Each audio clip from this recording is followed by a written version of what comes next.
all here today. So today we have a debate on NFTs, and I thought that we would have a soft start and to delve into what NFTs are. So obviously kids have been trading sports cards, Pokemon cards for the ages now at school, but now we've seen a transition to digital NFT sports cards. So Diego, to kick us off, can you tell us why we are moving from the physical, tangible sports cards to more digital ones, and what the value is there moving away from tangible physical products to digital ones?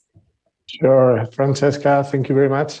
Well, basically, I think this is, I would say, is not even the future, it's the past, the digital world. We need to adapt our organizations, how to interact with our fans. Now everything is digital, so even if I believe that physical cards are not going to disappear, or physical assets, as we call them, I believe that currently future is present is digital, and this is where we should all be at.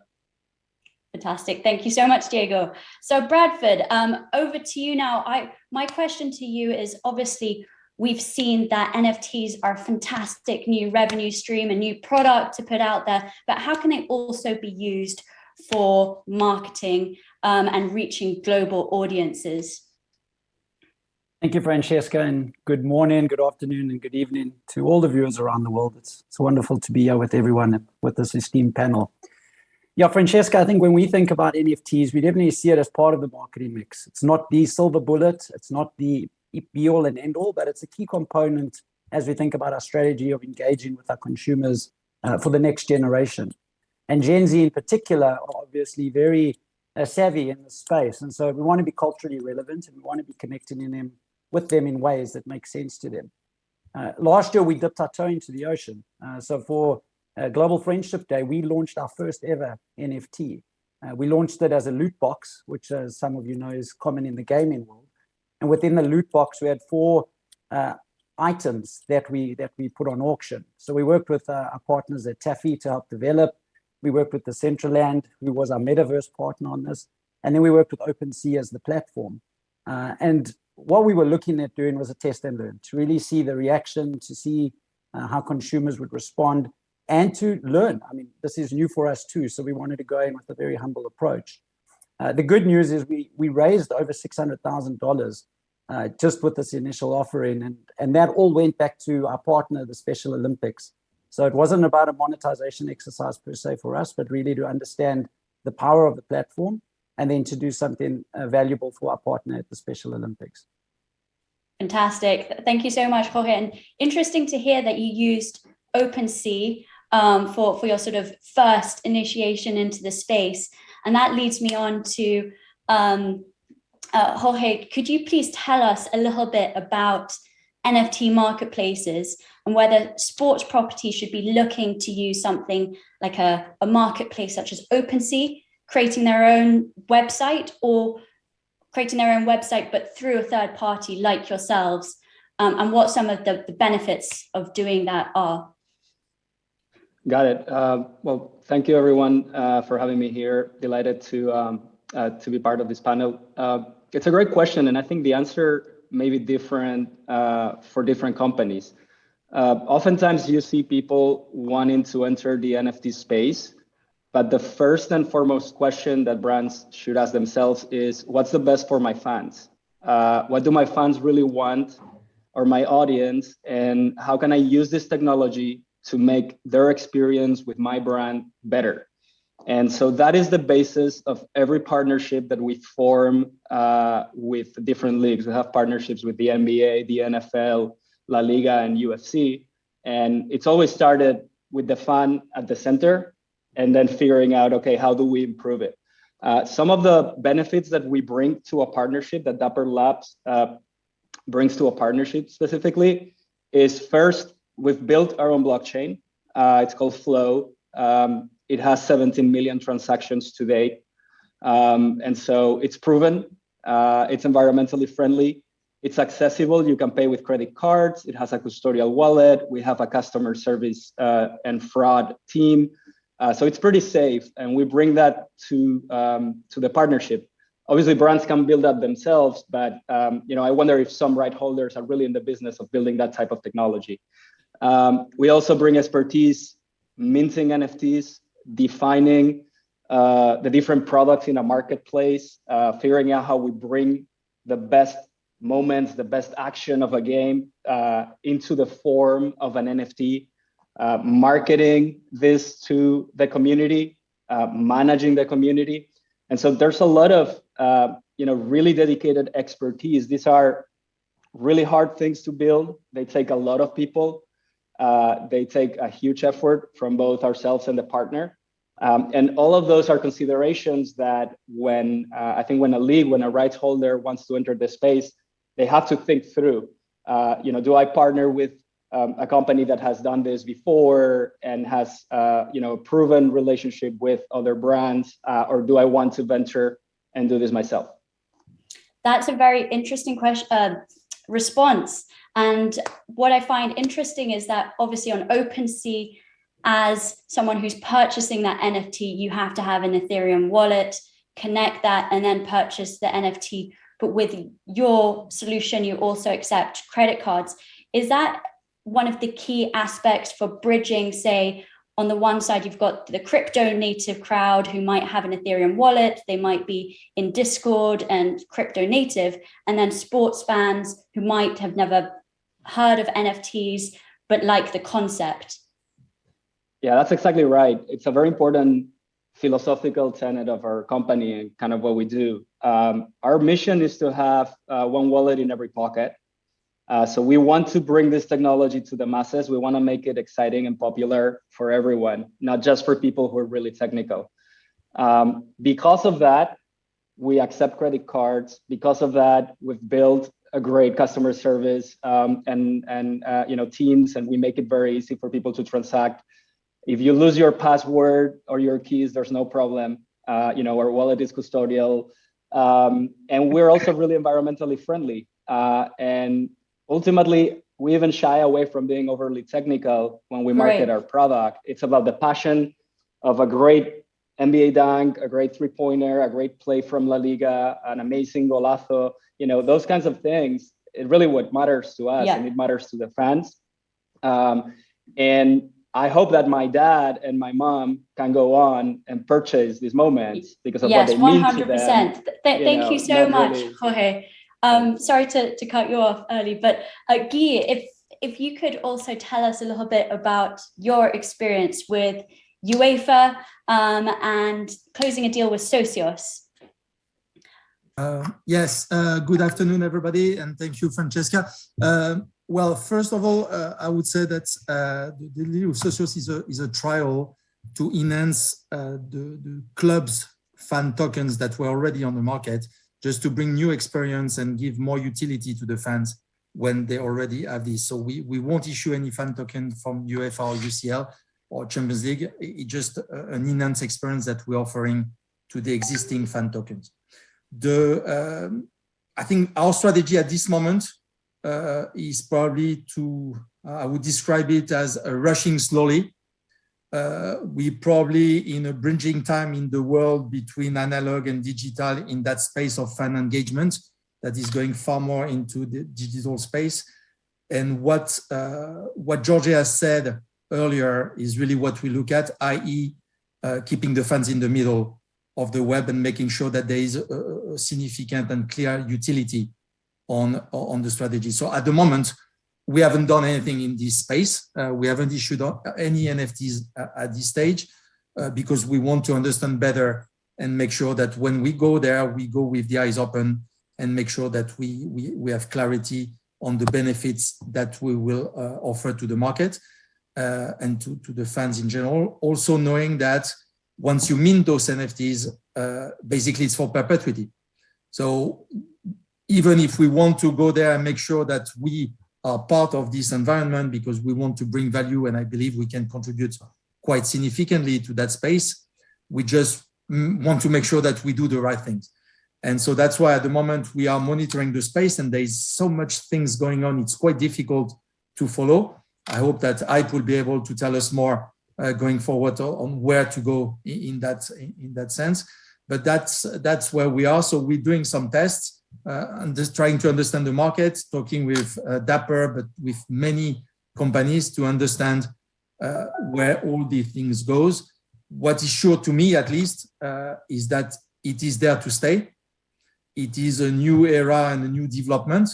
And I think it's just the question of making sure it follows the flow and the travel in the right direction. And we want, of course, to jump on this train, but with the eyes open again and with the right approach to the Thank you so much. That was a very interesting perspective, Guy. And Diego, could you tell us a little bit about your recent project working with DapperLabs and Soiree, and what your learnings were from that? Yeah, definitely. It was a challenge, first of all, to understand what all this was about, but taking into account what Jorge highlighted about having the fan as the center of everything. So what we decided was to split, let's say, like the NFT category in different verticals and partnering up with the best in each of those. So we wanted some companies as DapperLabs, that they had a huge experience. They are leaders in creating NFT highlights, video highlights. So we know that our fans are going to enjoy them very soon. We are expecting this to be launched, if I'm not mistaken, Jorge, by June, July this year.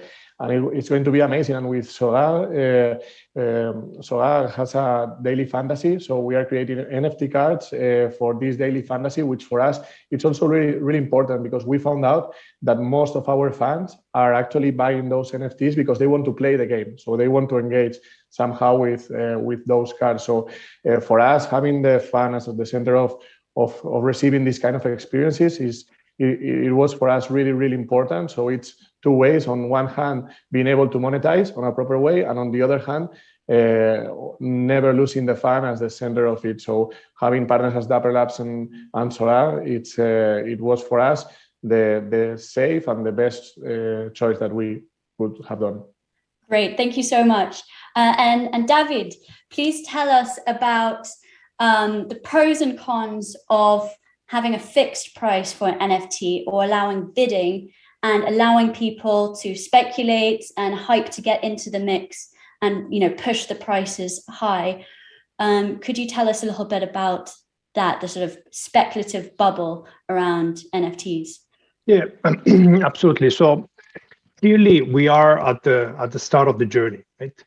And obviously by combining fan engagement with a financial tool to some extent, a decentralized financial tool, obviously, that you create one additional utility, which I think is a bit of at the crossroad between a bit of a betting spirit from an engagement perspective, and then the classic fan engagement. So just like every big start of, I would say, of a journey, the moment at least it's my perception, is a bit of a gold rush from a rights owner perspective, and Guilo has pointed out before, the focus is on the fans, creating utility, creating an experience, right? The vast majority of content owners are still trying to understand. Our data suggests that only about 8% of content owners actually have launched a concrete product related to NFT. The rest are thinking about it or trying to understand. So we are at the start of the journey, right? So given now the focus, sort of this novelty also from a financial perspective, clearly there is a rush of many individuals that also see a speculative aspect to it. Now, what I'd be keen to understand better, but unfortunately I do not have the data, to what extent this is just a pure financial aspect, right? So a speculation really for pure financial aspect, or rather really, I would say, a betting spirit to engagement, right? So engaging first, but at the same time also having a bit of a kick from a financial perspective. So I wonder to what extent really the pendulum moves on one side or the other. Fantastic, thank you so much. And Guy, back to you. I would love to know what the underlying value of a sports NFT could be beyond speculation.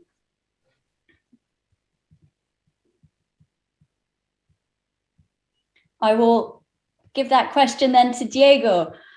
Diego, what would the underlying value of a sports NFT be? No, I think Guy was on mute, so please, Guy, go for it. No, okay. If I may, Guy, sorry to bring some spice into this. No, just I would say if it was speculation, we would not go into that. So it has nothing to do with speculation. I think here we're moving to a world where the kids of today are totally familiar and live in that digital world and having digital ownership rather than physical one. So I guess we need to cater for these needs, and the market is allowing to go into that direction. So what really matters to us is to make sure that the utility to the fans will be the right one and make a unique opportunity and unique way to engage for the fans. So effectively, I can hear what Diego says about the so rare with the fantasy gaming that could be very exciting on the back, owning a special moment of a competition, having an artistic way of describing those moments could be something unique that someone wants to associate with and own because it's close to its heart. So it's really something that is really connected to fan engagement, and that's really core. Otherwise, again, it has nothing to do with any speculation. It's the direction of travel, I believe, of the new world. I mean, NFT is one thing. I guess there is another panel later about the metaverse. How NFTs interact with metaverse in this new global environment of Web 3.0. I mean, there's a lot. So we're scratching the surface with the NFT, but in my view, it's part of a far wider story, and you cannot extract it and tell a story about NFT in isolation. So that's one piece, an important piece, and maybe the first visible one of a global development that is not only into sport, it's into art, it's into music. I mean, if you saw what Snoop Dogg has done issuing his album as a form of NFT this week, it just changing the way people interact with actually emotion and passion, because that's the way they would gain benefits. So it's really a starting point into this overall story. Yes. Thank you so much. And Jorge, when we look at well, yes, Jorge, when we look at the utility of NFTs, what does that mean exactly in terms of other real world use cases that you can sort of use these NFTs or digital ones? Obviously, we talked about the metaverse in games, so that's to be seen as, you know, games and the metaverse develops. But please tell us a little bit more about, you know, NFT utility. Yeah, this is really important because one thing is to get people to buy an NFT and to try it, but what's most relevant is to have people come over and over and over and remain engaged in the community. And so we work really hard at that. And I'm going to give you two examples, very recent examples. The last weekend, we had the All-Star weekend with the NBA, and there was the dunk contest. So it's really important for people to pay attention to the dunk contest and the All-Star weekend and what's going on, even if the players represented there may not be your team's players. And we airdropped, meaning we dropped on people's wallets moments from that dunk contest. And you know, it's a really great way to connecting, owning an NFT with what's happening for that particular Liga competition, and to give something to fans. And then separately for you know, other types of collectors, we are auctioning 30 unique NFTs that are going to give people 5 years of exclusive access to All-Star events. So they're going to go to All-Star, they're going to go to shoot around with a legend, they're going to get kind of like behind the scenes utility and access because they're such, you know, incredible fans, and they're going to bid for those in an auction. So, you know, there's different types of audiences, and you need to find exactly the right elements of utility that you provide to them. But it's something that we work on very actively, and over time, we'll continue learning more and adding more utility to our NFTs. Mm-hmm. And just a follow-up question, what would the utility be within a game or within the metaverse? How would you use that NFT? Yeah, I mean, it's something we're working on, and to be clear, we don't have anything active right now, but you could think of owning certain NFTs of a given player or a team as something that may unlock different assets in that game, the way a skin would work in FIFA or in any other kind of sports video game. So those are just some ideas, but you know, think about the NFT as a proof that you're invested on a team, that you're invested in a player, And depending on that level of commitment, you may unlock different benefits when you are in the game. Fantastic. Thank you so much. And Bradford, I would love to know if Coca-Cola have been looking at tying NFTs with physical products, and which one has more value, essentially the digital or the physical, and what exactly would you be paying for if there is this linking of digital and physical assets together? Yeah, Francesca, it's an interesting question because, you know, our beverages are consumed in the real world, but we understand that culture exists both in the real and the digital world. So, you know, going back to the earlier example from Jorge, you know, what we did with our first NFT drop, as you can see on the screen behind me, we did a bubble jacket. So it was part of the NFTs, but that was then available in Decentraland. So it morphed from NFT into the metaverse itself, where the owner could, you know, use this as their avatar or skin in that regard. We're still working on cracking the code between digital and physical, to be honest, and understanding where the line sits and how it sits. But this is an interesting space that we're definitely considering as we think not just about brand Coke, but all our brands and our categories, and how we authentically and credibly be part of this culture, and then at the same time make sure that we're able to drive the business both in the physical and digital world. And that's the connection that we're still working on. That's a very good point. And I know that the Australian Open, they tied artwork on tennis balls. So people essentially bought little parcels of the stadium, and then when the ball hit that area, they then won that tennis ball. So there's a sort of lottery element within this. So Diego, I would love to know what exactly are NFTs? I mean, as in, if an organization, if a sports property is looking at kind of adopting NFTs, is this a marketing campaign? Is this a product? Should the company look to start up a separate entity and then raise investment for that NFT project? What would be your advice? I mean, as we discussed before, I think it's a new way of engaging with fans. It's a new tool to interact with them and to give them something that it can be applied to how their fan experience can be improved. So for me, it's of course it's an asset. It's a way of monetizing. It is there. It is truth, and we are expecting that. But I would say, to make it very, very simple, it's a new way of engaging with our fans in the world that we are living now. Fantastic, thank you.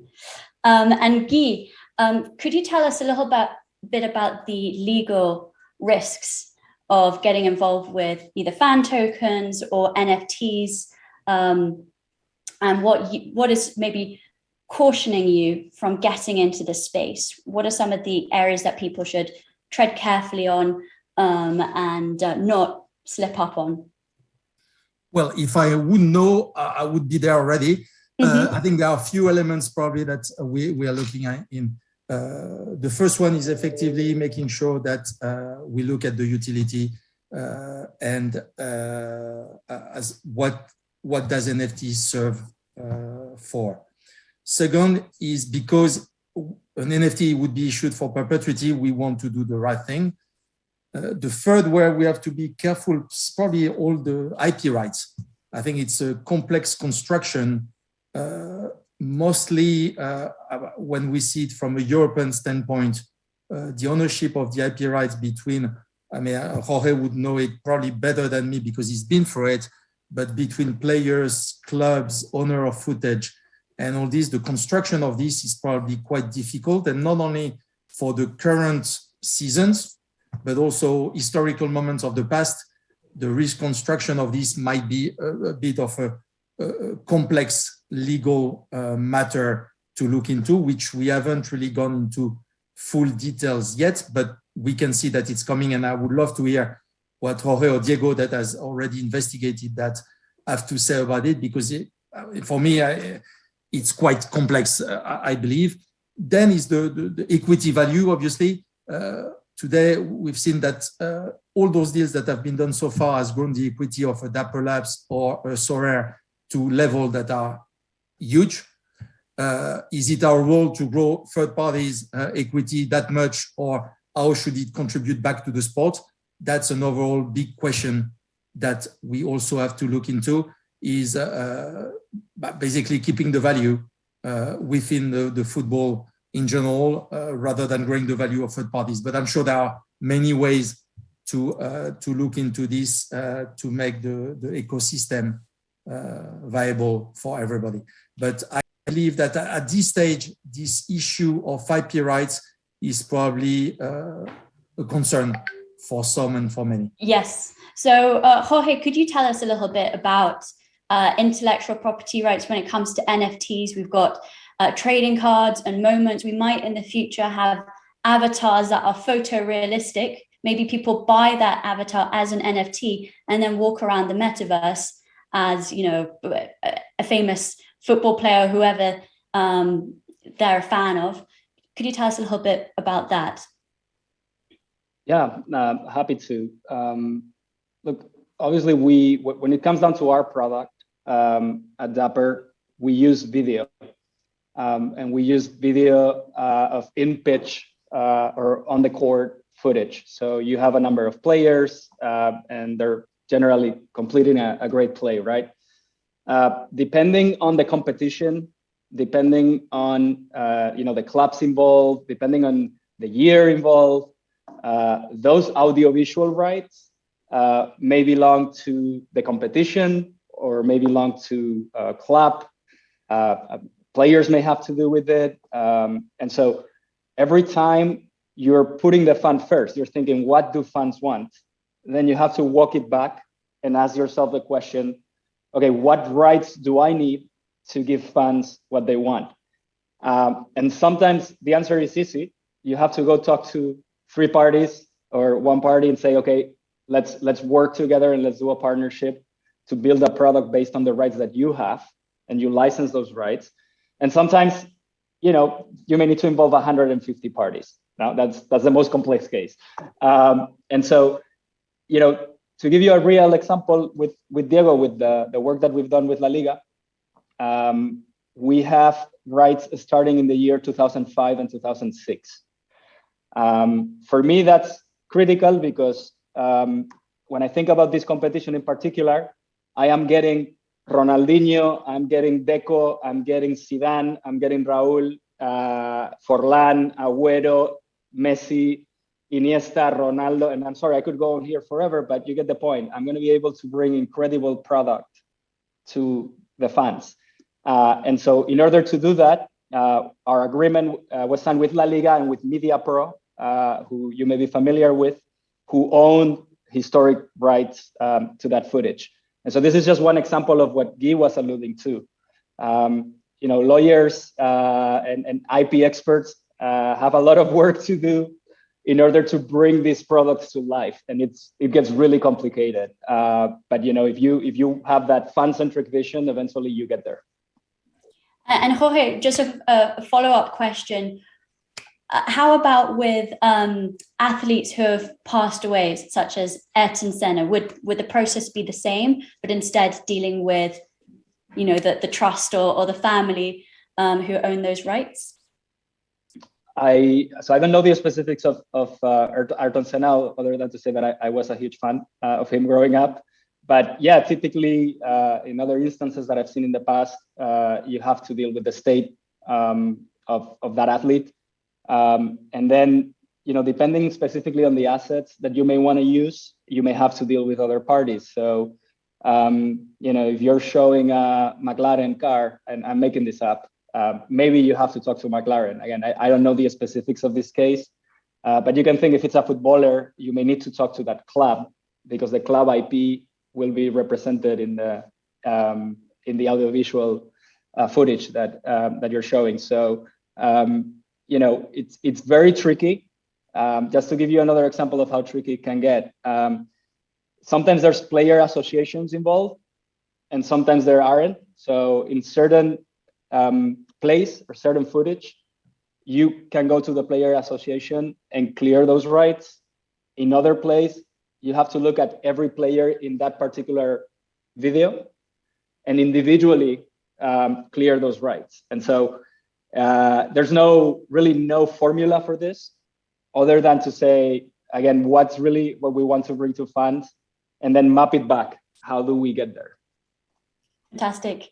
And Guy, could you tell us a little bit more about fan engagement and also the sorts of people that might be interested in buying NFTs or fan tokens? Are those the sorts of people who would bet on sports?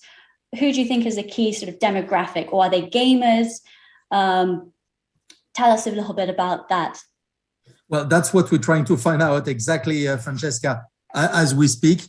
I believe we are now talking to a new generation of fans in general, but I think NFTs are not only about sport. I mean, I have the experience myself at home where my kids are looking at collection with monkeys and some art and a lot of different stuff that is ongoing on the market because it's part of the DNA to contribute and interact and engage with people.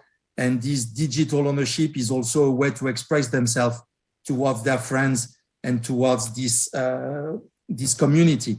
I think it's the way to show their strength or how they behave and who they are to the community. So if we translate that to sport, it would be very similar element is how do I translate to my community, my passion for my club, for my player, for my country. So that's what I believe it is. Now, of course, we're starting with a generation that is very familiar with living in that world of virtual world, let's put it that way, and dealing with these virtual assets.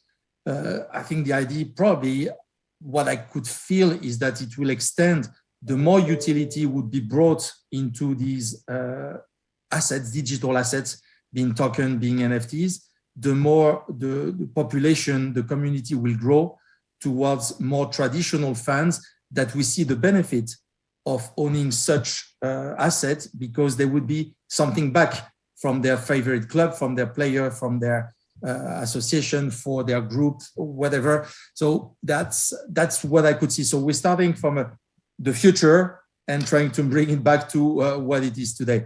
And that is what is probably very exciting is the unknown part of it. So the journey is very exciting, but obviously people are conservative and try not to be too much into the unknown. So it's finding the right balance of, again, what did I say, rushing slowly. That's exactly what we're looking at, making sure to understand the utility of this and how it interacts with the community of football fans as far as we are concerned. But it's far broader than that in our life. And I think Jorge spoke a lot, and that was my point on the IP about footage and action. There's so much more that you can do with NFT, and Brad mentioned it earlier. It doesn't need to come to the match action. There's far more you can do with memorabilia of former players that is probably more simple to manage in terms of IP. There is a lot you can do that will show an engagement and will show what you like to the community of fans or of digital fans in the world. So I think it's we're starting that journey, and it's so broad that it's quite exciting to see how the target will move. Yes, no, I completely agree. And I think there are different NFTs essentially for different generations. So maybe the baby boomer generation would love collectibles and nostalgia and memorabilia, and maybe younger generations would look for utility in games, for example. So Brad, could you speak also to that point as a sort of the last question, which is about the different demographics and the forms of NFTs that are out there, and which ones would appeal to which demographics, essentially? Yeah, Francesca, I think, as we think about this and given this is a sports tech summit, I'll bring it back to the sports side. So, we sponsor, so we work with UEFA or any of the key rights holders around the world because football is a passion for our consumers. And so we want to engage and interact with our consumers through things that they care about. Football being that component in this example. So where I would like to, work with our rights holders and discuss with our rights holders is, as we think about this space and we think about the traditional sponsorship contract, I think that those off-the-shelf contracts are probably long behind us. I think here we get an opportunity to really personalize certain rights that we're looking at with our rights holders in terms of engaging with our key audience. So in the event that we're looking to use football to connect with Gen Z as a target market, then we would like to have conversations with the UEFAs of the world about what can we do in this space. And I think, as Guilo said, he said it very well. It's not one size fits all approach. It's not only about a monetization play. It could be about a play where, working with the rights holder, we're able to give collectible artifacts to our consumers that they don't necessarily pay for, but they get through being a consumer of our brand or of the football that they're interested in. And I think that's when you tier the segmentation and you tier the prize pool, as it were, and you think about what is it that's important to our consumers, how can our rights holder open that door, and then where does the 1 + 1 = 3 equation come in? We're working with our rights holders, we're able to really find that sweet spot in terms of engaging with whatever that core audience may be, in terms of opening up this opportunity. And I think the potential is off the charts. I think there's just so much space to really think this through and find innovative ways. But it's a lot of work ahead, but it's definitely exciting territory and uncharted territory, I think, as Guilo said, that we're going to have to figure out. And I think that's the interesting space in the sports tech side specifically. Yes, you certainly have to be a risk taker to want to enter into this space, but perhaps the rewards will equal the risk. So thank you so much for your time today. I'm now going to hand it back to Daniel, and I hope that we all stay in touch.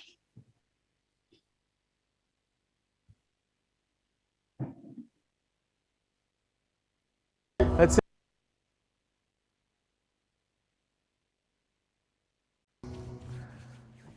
Live TV, sometimes you've got to break an egg to make an omelet. It's okay. In, out, in, out. It's all good.